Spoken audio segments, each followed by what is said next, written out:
Emma Johnson had always trusted her husband, David.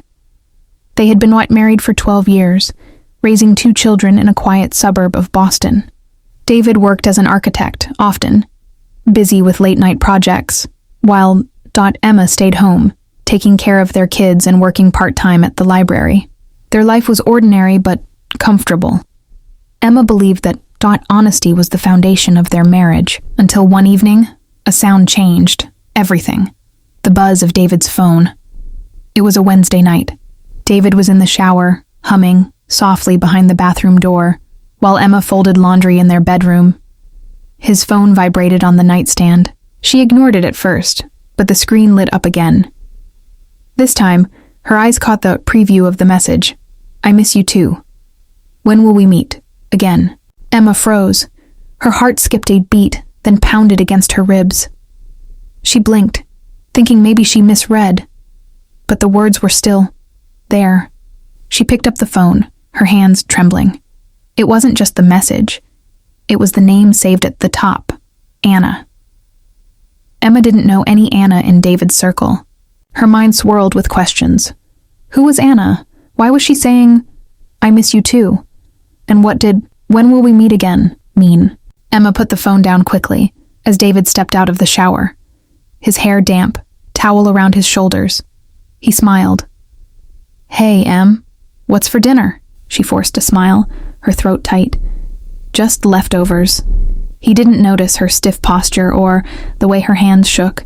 He didn't notice anything at all. That night, Emma barely slept. She kept replaying the message in her head, like a broken record scratching at her heart. The next day, when David left for work, Emma checked his phone again. She hated herself for it. She had never invaded his privacy before. But now she felt she had no choice. The conversation with Anna was short but sharp, full of coded words. "Anna, last night was amazing. I can't stop thinking about you." David, "Me too. I'll try to come next week." Anna, "Don't keep me waiting." Emma's hands went cold, her stomach twisted. This wasn't just a misunderstanding. Her husband was hiding something. For days, Emma watched David carefully. He acted normal, reading bedtime stories to their kids, discussing bills, even kissing her on the cheek before leaving for work. But Emma noticed small things she had ignored before. The way he guarded his phone, never leaving it on the table. How he stepped outside to take work calls. His sudden late nights at the office. It all connected now. One evening, she tried casually. "Work keeping you busy?" David sighed dramatically. "Yeah, too many deadlines. I barely have much time to breathe." Emma nodded, but inside, anger boiled. Deadlines?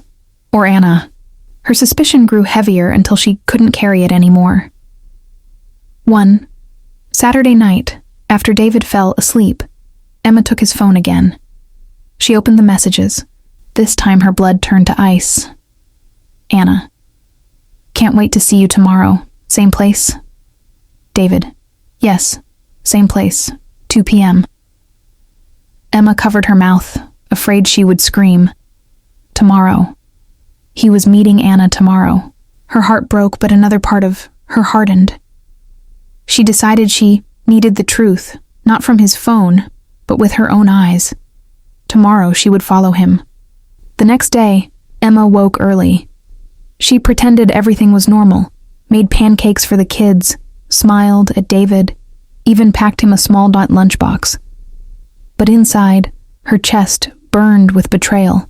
At 1:30 p.m., David grabbed his coat. "Going to the office for a few hours? Don't wait up for me." Emma kissed his cheek lightly, her voice calm. "Sure, see you later." The moment his car left the driveway, Emma arranged for her neighbor to watch the kids. Then, she followed him in her own car, staying 2 vehicles behind. David drove across town, not to his office, but to a quiet cafe near the river. Emma parked a little farther away, her palms sweaty on the steering wheel. She saw him step out of the car and look around nervously. A few minutes later, a young woman approached. She was in her late 20s with dark hair and a bright smile. She hugged David quickly. too quickly, too closely. Emma's heart shattered. So it's true. She moved closer, sitting at an outdoor table near enough to hear. Anna leaned forward, her voice playful. I thought you'd never come. You always say you're busy.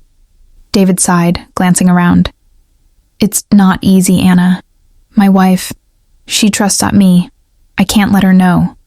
Emma's breath caught in her throat. Anna pouted. So when will you finally make a decision? David rubbed his temples. I don't know. Just give me time. Emma felt her whole body tremble. The man she had trusted for 12 years was planning a life outside, their marriage. She couldn't take it anymore.